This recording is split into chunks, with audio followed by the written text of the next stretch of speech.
Bem, boa tarde a todos. Eu vou falar em português e peço ao nosso convidado da Alemanha, o Sr. Michael Schopp, que ele coloque o headphone. Muito obrigado, Michael. Quero agradecer a presença dos nossos palestrantes aqui, de todos os presentes. Esse é um tema bastante interessante e muito oportuno para as discussões que a gente está tendo aqui no fórum esse ano, porque nós entendemos que existe um atributo muito importante aqui no Brasil, que é a integração de cadeias produtivas. E é essa integração de cadeias produtivas que demonstra que existe uma integração virtuosa entre agricultura energética e agricultura alimentar. O que se contrapõe a um discurso que muitas vezes é colocado nos fóruns internacionais que tratam do desenvolvimento do setor agro, em que se pretende forçar a narrativa de que a agricultura energética compete com a agricultura alimentar. E isto acaba afetando o desenvolvimento do setor agro em praticamente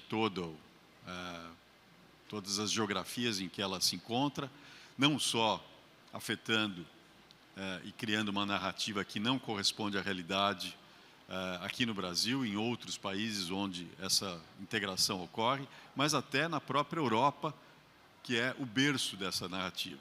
Então, no caso, por exemplo, dos produtores europeus, a gente vê que existem restrições hoje ao uso de polpa de beterraba como energético para movimentar as fábricas de açúcar e de etanol da Europa, sob o argumento de que essa polpa de beterraba deveria ser utilizada para alimentação animal, quando se pretende criar restrições até ao uso de proteína animal.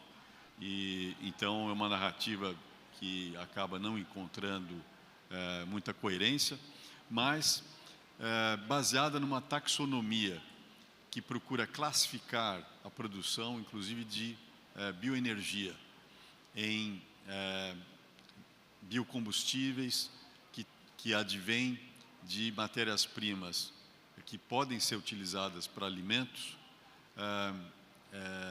contra a alternativa de se produzir biocombustíveis baseados em celulose. Cria essa taxonomia uma tentativa de diferenciar esses biocombustíveis com objetivos que não são claros e que provavelmente embutem interesses protecionistas. O que a gente aprendeu com o que aconteceu nos Estados Unidos, o que aconteceu no Brasil, e está acontecendo de forma cada vez mais intensa através da industrialização, não só de cana-de-açúcar, mas também de grãos aqui no Brasil, é que existe essa integração positiva, virtuosa. Então, com a industrialização da cana, a gente vê o bagaço sendo utilizado como volumoso para a ração animal, o bagaço e a palha sendo utilizados como fonte de energia para a produção de bioeletricidade e também a produção de etanol de segunda geração, de leveduras, a industrialização da soja gerando farelo e óleo, e é a destinação de óleo para a produção de biodiesel, que viabiliza o esmagamento de soja, que gera farelo, que gera produção de frango, de suínos, de ovos. É a industrialização do milho para a produção de etanol, que gera o DDG, que intensifica a pecuária, que acaba liberando áreas de pastagem para mais produção de soja e de milho, numa integração virtuosa que aumenta a renda e alavanca a produção de alimentos, e não o contrário. Então, essa produção e essa integração de cadeias produtivas, gerando renda, fazendo com que o aumento da renda, a valorização do grão, no caso da industrialização da soja e do milho, estimule o aumento de produção agrícola, que é o que está impulsionando a produção aqui no Brasil, está impulsionando em outras regiões do globo, que têm visto esse valor, como é o caso da Índia, da Indonésia, da Tailândia, cada vez mais na Argentina e outros países da América do Sul, diferente do que ocorre em outras regiões onde que se pretende criar essa narrativa.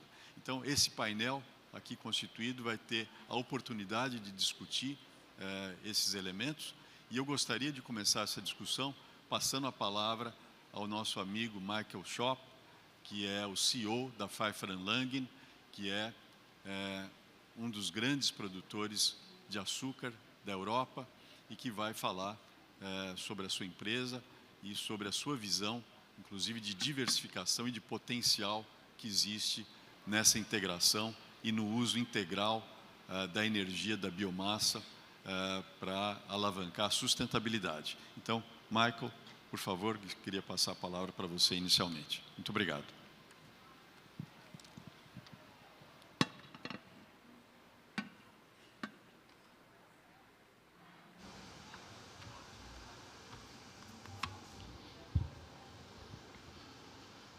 Yeah, thank you very much, Plinio, for your introduction. But first of all, I would like to thank you and Guy and Felipe. I don't know if they are here in the podium. I would like to thank you all for this great event. And maybe you can give, after almost 2 days, these gentlemen, all the whole organization team, and a big applause, I would suggest. So.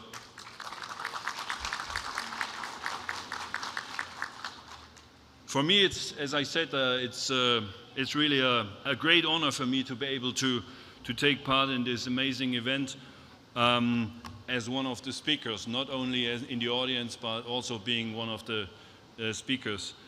In my presentation today, I will give you an overview about the sustainability strategy of my company, Pfeiffer & Langen, with a strong focus on energy transformation. Not only, but mainly caused by this terrible war in Ukraine.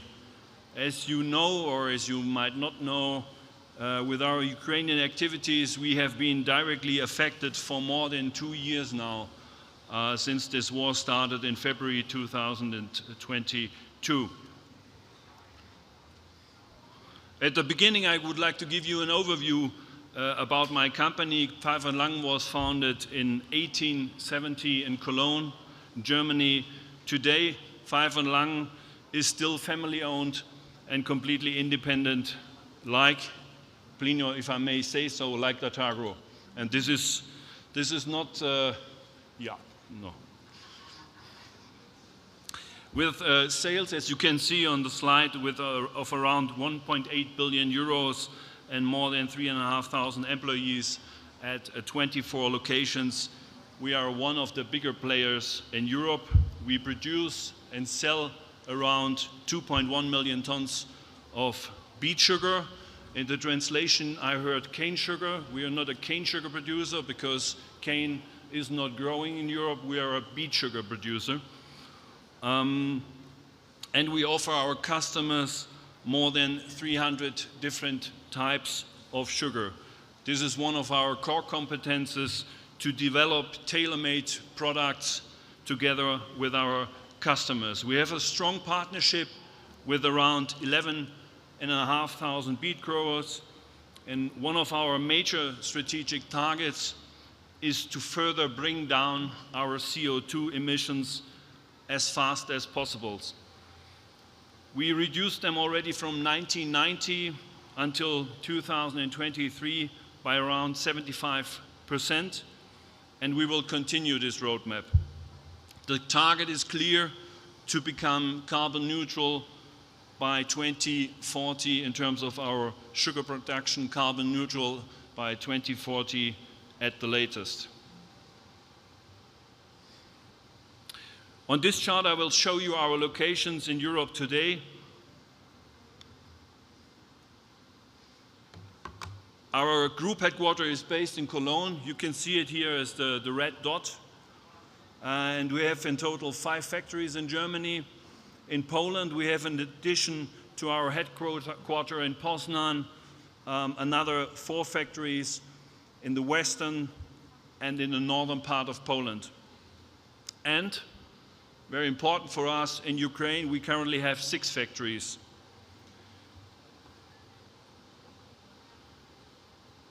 As you see here on the screen. We have sales, distribution and refinement facilities in Greece, Hungary and the Netherlands. In Bulgaria, Italy, Romania and Slovenia we have sales and distribution facilities. With all these sites we are able to supply the whole European continent. And if you see here now on the map the flag of Ukraine, Ukraine is one of our core regions, a country at war, as I already mentioned, for more than 2 years now.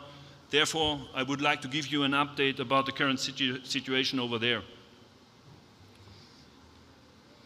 We've just increased our commitment by acquiring another factory end of last year. This means, as I said already, we have in total now 6 factories with a market share of around 25%. We are market leader with our partner Radechiv Shukr. And this shows clearly our commitment despite this terrible war.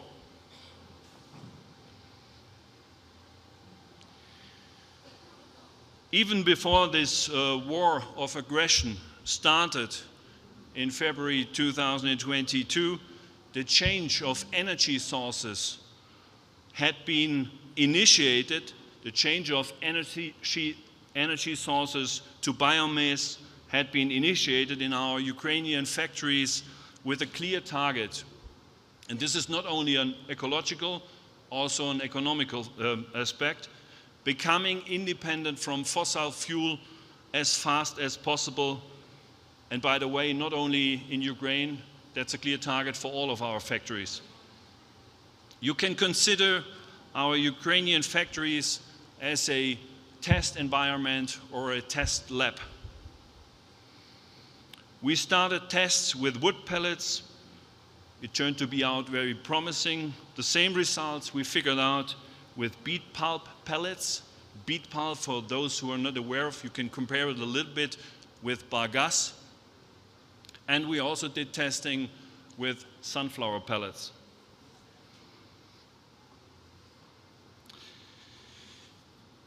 As I said, the country is at war now for more than 2 years now, and with these 2 simple slides, I want to illustrate you the daily routine in our Ukrainian factories.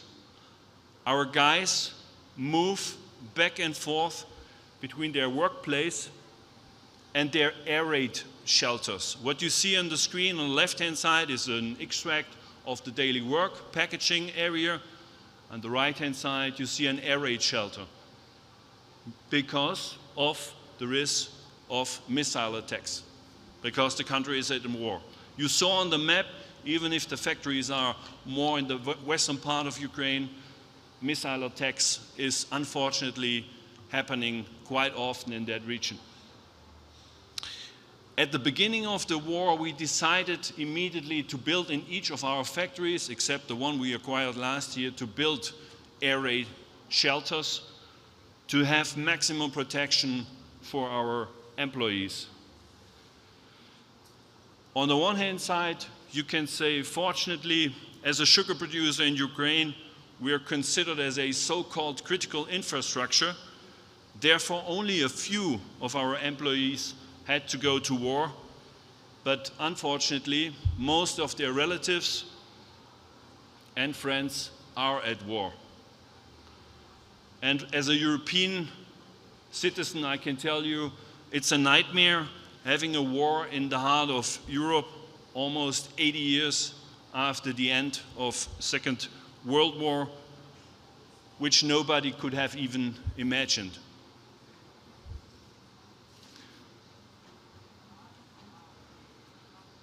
Based on the experience in Ukraine, we have started using wood pellets, as I already mentioned, in Ukraine, but also in selected factories in our European areas in Poland and Germany. And the next step will be the usage of sugar beet pulps. Like I said, you can compare it with bagasse as a core and future energy source. But that is a very capital-intensive step, and for this step we need to have a reliable political framework on European Union level. Over the last close to 3 years, we worked very intensively on convincing the European Commission to integrate beet pulps as a sustainable energy source. Fortunately, we succeeded. In simple words, this means you use beet pulps to produce your energy without being obliged to buy CO2 certificates. It's an ETS system, please you know it, the RenovaBio is not quite comparable, but it's going more or less in the same direction. And this saves, of course, a lot of money.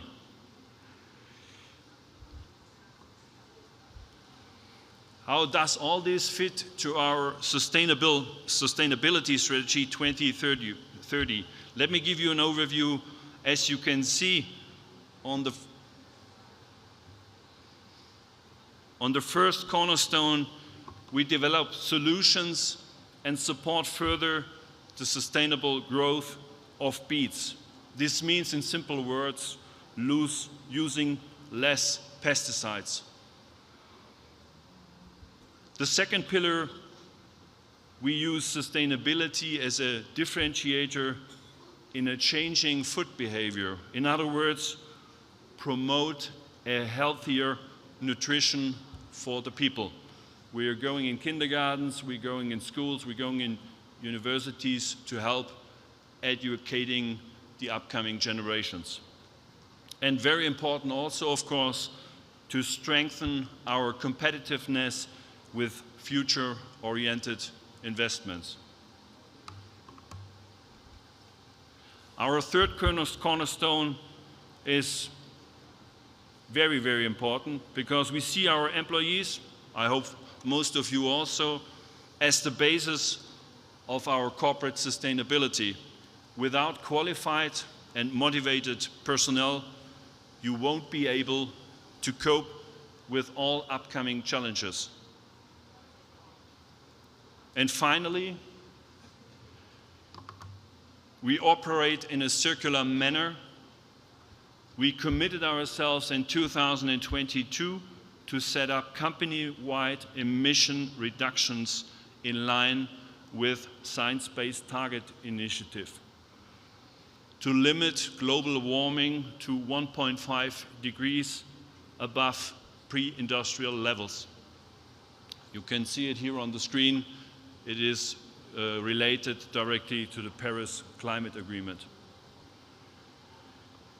And this is why it is so important that we have the sugar beet pulp as a future energy source in our portfolio.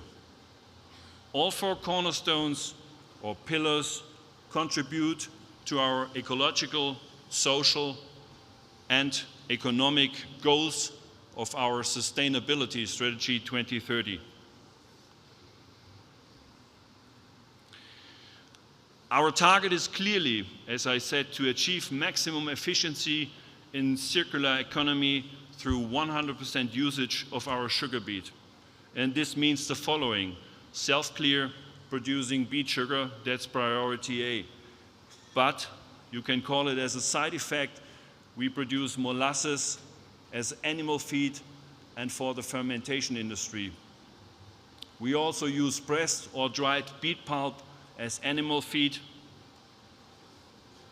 And this is also very important. We use the water from beet as processed water in production. Our water balance shows that we extract more water from the beet than we consume, which is also quite positive.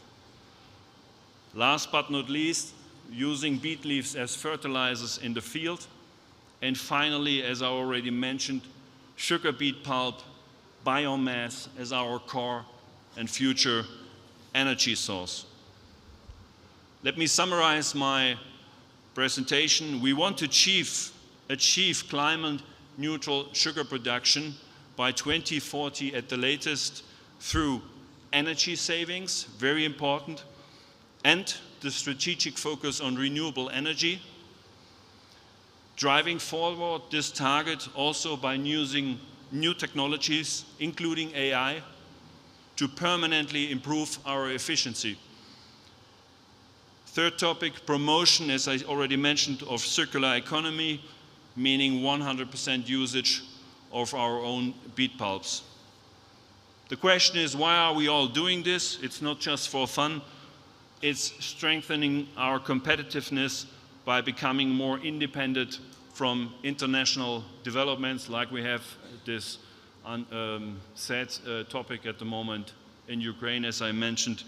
And the clear consequence of all our activities is to safeguard our business model. Closing my presentation with the following comment. This terrible war in Ukraine, as I mentioned, is taking place right on our doorstep. It's only a 2-hour flight from our headquarters in Cologne, as you have seen on the map, and it has had already significant consequences for Europe. With our big business activities over there, we are trying to help, first of all, the people, but also the economy, and let's hope that this nightmare will be soon over. Thank you very much for your attention.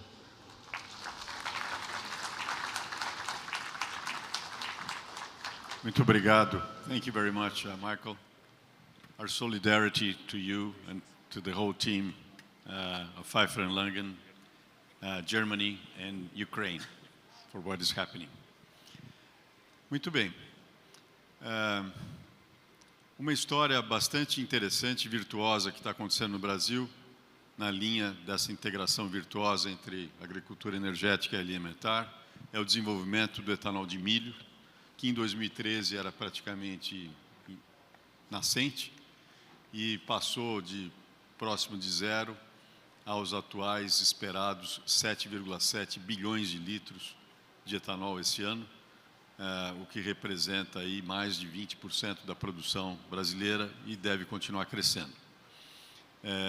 Como eu disse na abertura, uma produção que acaba viabilizando o desenvolvimento da produção de milho de segunda safra na região centro-oeste do Brasil, e essa industrialização do milho faz com que esse milho praticamente dobre de valor na hora que ele é industrializado, viabilizando economicamente essa produção.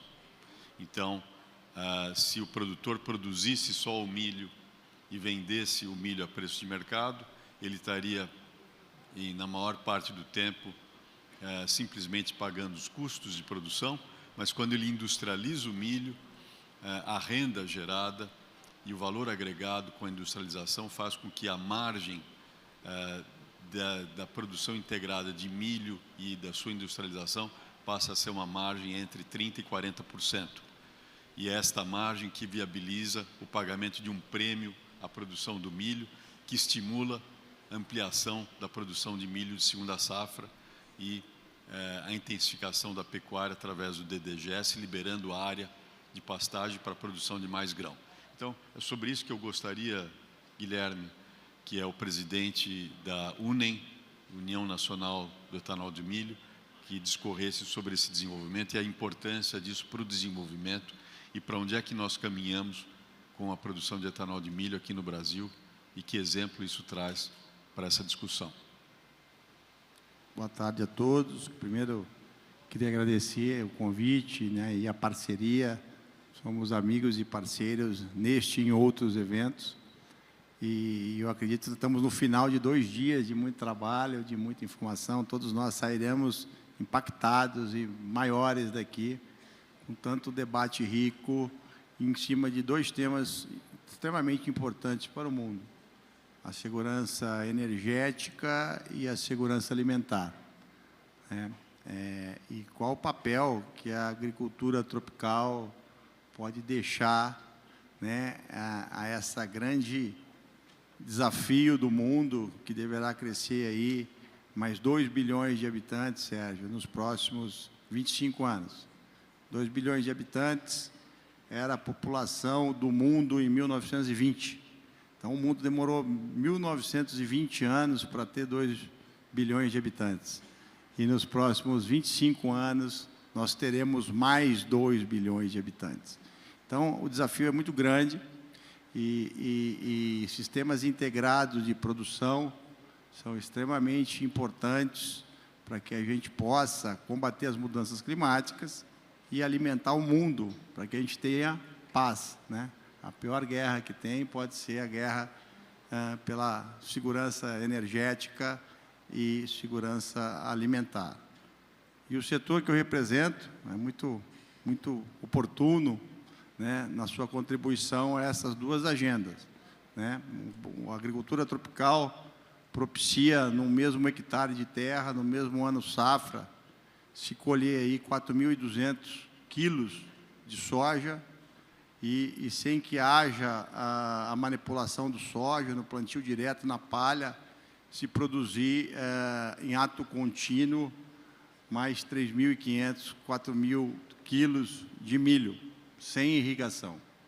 E, a partir daí, temos ainda a oportunidade de uma terceira safra de cobertura ou de pastagem no mesmo ano e ainda com a possibilidade do investimento em irrigação, que ainda é uma baixa realidade nesse país, partimos para a quarta safra no mesmo, né, na integração de culturas nas mesma área, no mesmo ano. Lugar nenhum do mundo tem esta oportunidade, né? E a gente precisa se apropriar disso e criar a narrativa e o mundo reconhecer a importância do Brasil nesse processo. Nós não estamos falando de questões comerciais, nós não queremos ser melhor que ninguém. Nós podemos dar a resposta que o mundo precisa na produção de biocombustível, através da produção de biocombustível, uma energia limpa que pode, né, fazer parte do cardápio de soluções que estão colocadas à mesa para a transição da mobilidade, para a transição da substituição do combustível fóssil na aviação, para a descarbonização da atividade marítima e para a produção de alimentos sustentáveis. E o setor de etanol de milho tem crescido nesse pilar, num país em desenvolvimento, onde a gente pode pegar excedentes exportáveis, exportamos esse ano, problemas climáticos, devemos exportar 35 milhões de toneladas de milho, o ano passado foram 55 milhões de toneladas de milho, e esse setor deverá demandar, este ano, 17 milhões de toneladas, que estariam sido destinadas ao mercado externo, na exportação, e transformando isso em empregos, em renda, em impostos importantes para a manutenção dos serviços básicos da população, para os investimentos em infraestrutura, por toda uma geração de riquezas indiretas, que a gente costuma dizer que é produzir alimentos e biocombustível é a melhor forma de inclusão social que um país pode ter.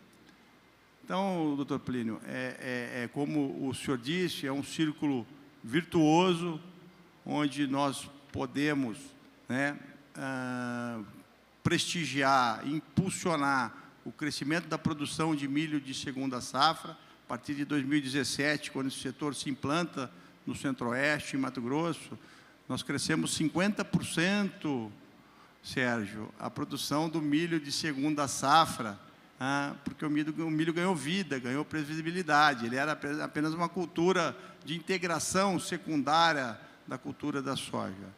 E temos muito mais ainda a crescer, temos mais de 26 milhões de pastagens de baixa produtividade que podem ser convertidas em produção de grãos, e isso resultar em produção de alimentos, produção de biocombustível, produção de fibras de algodão, né?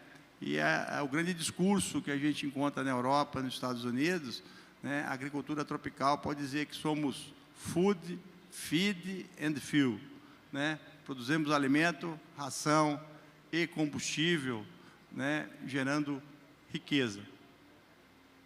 Temos aí políticas públicas no Brasil, né, na esteira, que o Brasil traz, Jaguaribe, né, o sinal ao empreendedor, o sinal ao mercado, que o biocombustível está dentro da sua matriz de transição energética, né? O programa do combustível do futuro, que eleva a mistura de etanol na gasolina a 30%, lugar nenhum do mundo tem um blend de descarbonização de 30% na gasolina, traz mandatos para o SAF, para combustível de aviação, ciclo de vida, análise de ciclo de vida, né, doutor Plínio, do berço ao túmulo, da avaliação não só da eficiência energética no escampamento do carro, mas sim de todo o processo de mineração dos metais, do aço, do lítio, o uso daquele automóvel, o seu descarte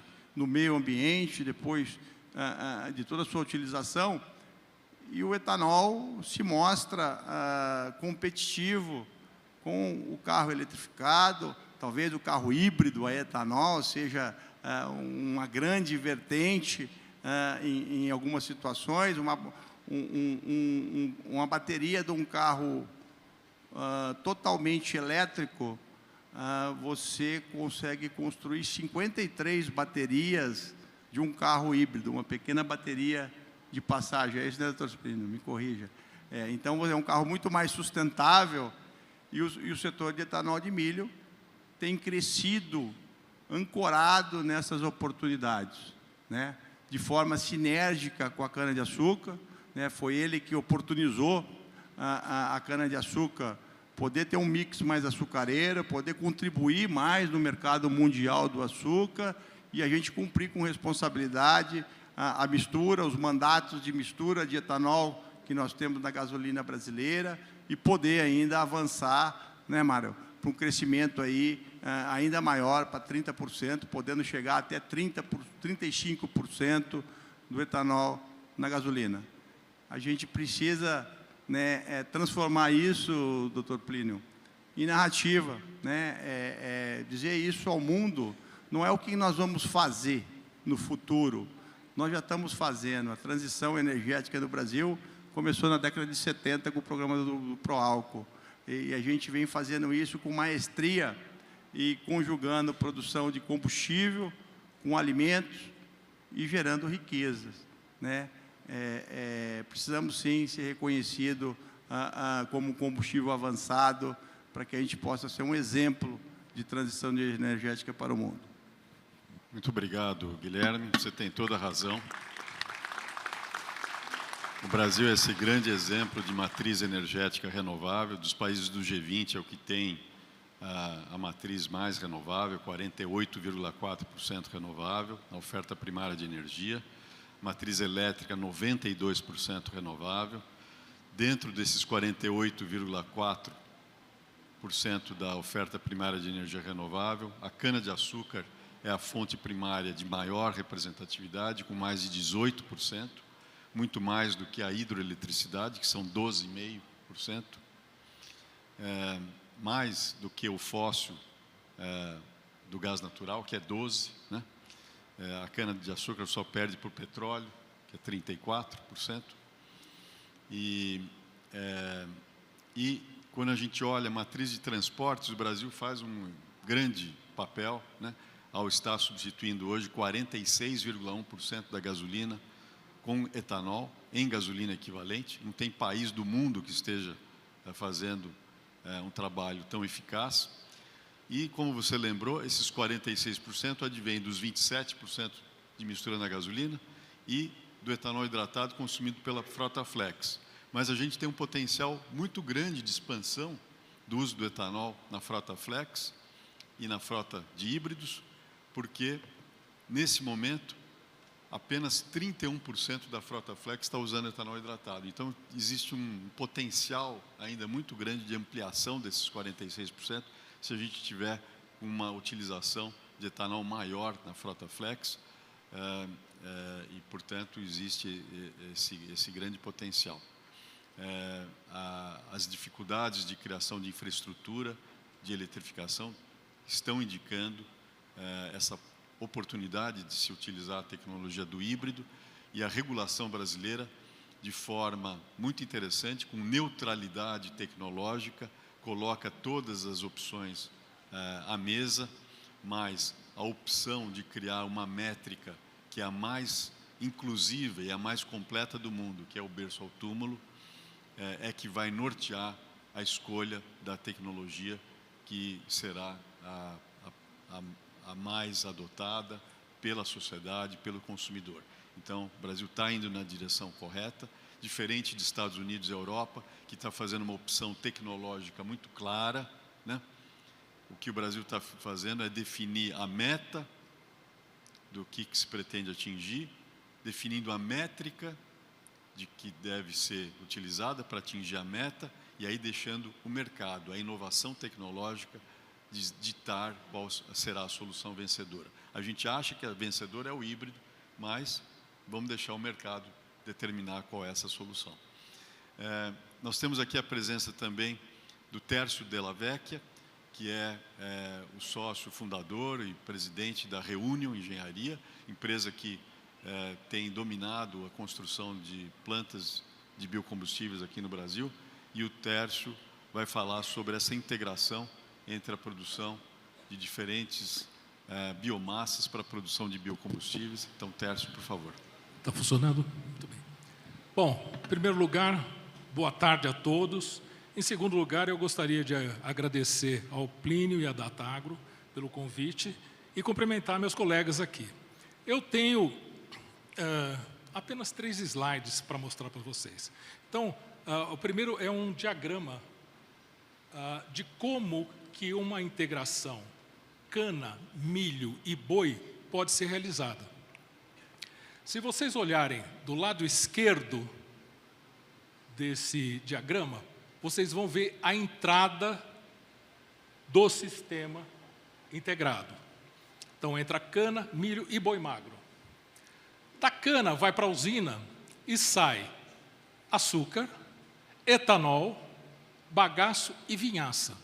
O açúcar vai ser comercializado. Alimento, puro alimento.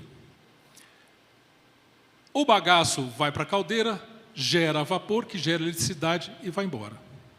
Uma parte dessa eletricidade é usada internamente e o resto vai embora. Depois, a vinhaça pode passar por um processo de biodigestão.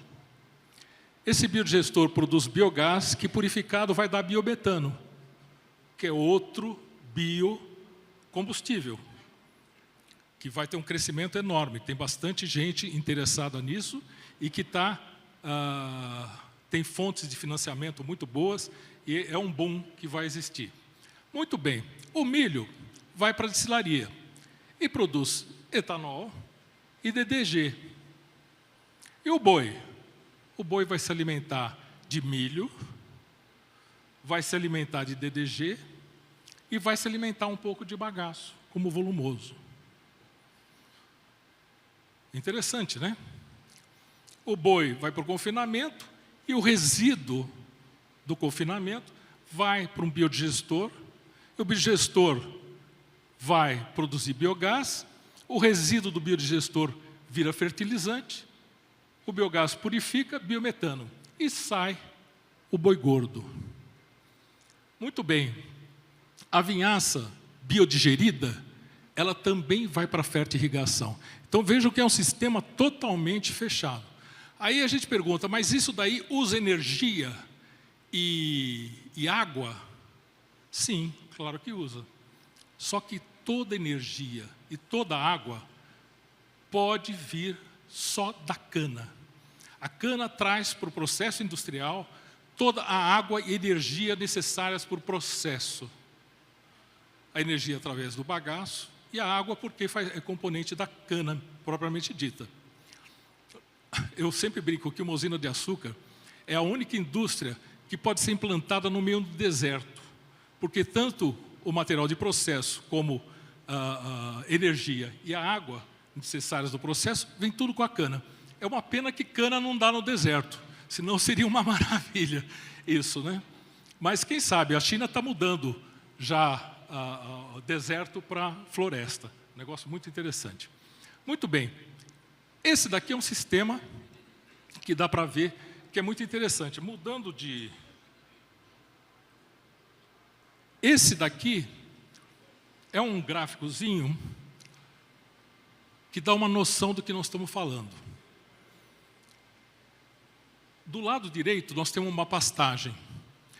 Consideramos uma área de 50 mil hectares. No sistema nosso de engorda, indo do boi magro até o boi gordo, a gente pode considerar que a gente consegue terminar 60 mil bois por ano. Claro que isso daí depende da fertilidade, da pastagem, da qualidade, se tem suplementação, se não tem suplementação. E a gente produz, nesses 50 mil, 60 mil bois terminados por ano. Quando a gente faz essa integração, na mesma área, a gente destina 33 mil hectares para milho, lembrar que o milho também é alimentação. Tomamos 17 mil hectares para cana, e olhe a produção. 60 mil bois por ano, a mesma quantidade, em 3 ciclos de 20 mil bois, confinamento, 230 mil metros cúbicos de etanol, o etanol que vem do melaço, da cana e do milho. 2,5 milhões de sacos de açúcar por safra, o que é um número fantástico, é alimento, e 9 milhões de metros cúbicos de biogás, que em biometano dá praticamente metade disso. Então, vocês veem que é um sistema totalmente fechado, né? E que pode ser implantado, o Guilherme falou, 6 milhões de hectares, né? De pastagens degradadas. Imagina quanto que nós podemos produzir de alimento e energia, isso daí num processo integrado desse. O último slide mostra que esse projeto ele se encaixa nos Objetivos de Desenvolvimento Sustentável da ONU. Quando a gente fala de sustentabilidade, eu sempre digo, eu ouvi isso uma vez, o universo está em ordem. Qualquer coisa que a gente fizer, explodir bomba atômica, fazer o que for, o universo vai continuar em ordem. Ele não está nem aí para o que nós estamos fazendo. Por que a gente tem que ser sustentável e por que a gente tem que proteger o meio ambiente? Não é para proteger o planeta, é para proteger a gente. Tá certo? Esse conceito que é a nossa proteção, não necessariamente o planeta. O planeta vai estar aqui. Vai ter era glacial, vai ter aquecimento, vai ter não sei o que lá, terremoto, e o planeta vai continuar. Nós é que queremos preservar a nossa vida. Muito bem. Então, dentro disso daqui, veja, esse projeto se encaixa. Fome zero, agricultura sustentável. Se encaixa saúde e bem-estar. Se encaixa energia limpa e acessível. Se encaixa indústria, inovação e infraestrutura. Se encaixa cidades e comunidades sustentáveis. A gente está fornecendo alimento e energia. Consumo e produção responsáveis e ação contra a mudança global de clima. Eu não falei aqui, mas CBIO gera um monte de CBIO esse processo. Era isso que eu tinha para falar. Muito obrigado. Muito obrigado, Tércio. Me deram 5 minutos. Obedeci. Obrigado, Tércio. Bom, eu acho que as 3 apresentações mostram com 3 diferentes enfoques, esse potencial enorme que existe entre a integração da produção de energia e alimentos na agricultura. Os desafios são muito parecidos, a gente só precisa criar as condições para que isso tudo se desenvolva de forma harmônica e coerente. Então, eu gostaria de passar a palavra aqui para palavras finais de encerramento para cada um dos palestrantes e pediria primeiro ao Michael, depois ao Guilherme e depois ao Tércio para suas considerações finais. Por favor. Yeah, thank you, Plínio. First of all, congratulations to my 2 colleagues, and you're absolutely right. The challenges are in other geographical areas, but they're at the end of the day all the same. And this approach and challenge in terms of emission reduction, as you described, that, for example, Germany or Europe is going a different way. I can tell you, meanwhile, European Union, but also Germany, is learning that the approach you're doing in Brazil is not too bad. So there is a rethinking process starting, and that's why we're also pushing using the beet pulp as our future energy source, because that's the best way to get rid of this terrible CO2 emissions. Muito obrigado, Michael. We wish you success and continued improvement in your endeavors. So, congratulations. Guilherme. Obrigado, Plínio. Muito bom, né? Um debate rico. E eu costumo falar, a abastecer de etanol tem que ser uma decisão daqui para frente, muito além de uma questão de paridade de preços, né? O desafio que nós temos é trazer a consciência ecológica, as mudanças climáticas estão aí, o desastre do Rio Grande do Sul é uma prova disso, e abastecer de etanol, né, tem que ser uma avaliação daquilo que essa economia está influenciando a sua cidade, o seu estado, o seu país, né, com geração de alimentos, com geração de energia, e o que a gasolina tem influenciado na sua comunidade. Muito obrigado, Guilherme. Tércio? Bom, está funcionando? Tá. Em primeiro lugar, dar os parabéns por esse maravilhoso evento, né? Um negócio fora de série. Acho que todo mundo que está aqui sabe disso daí. Então, parabenizar os organizadores e todo mundo que está aqui. Eu espero que a mensagem é mais simples possível. Temos que espalhar isso para o mundo, né? Todos que estão aqui têm essa consciência, acho. Senão não estariam aqui. Mas o nosso objetivo é espalhar isso para o mundo. E conseguir ter uma vida melhor, principalmente para os nossos filhos e netos. É isso. Obrigado, Tércio. Acho que você encerrou muito bem, os três encerraram muito bem. E a gente precisa recuperar a narrativa, como diz o embaixador Roberto Jaguaribe, e fazer com que a ciência e a realidade prevaleça. Queria pedir a todos uma salva de palmas aos nossos palestrantes. Muito obrigado.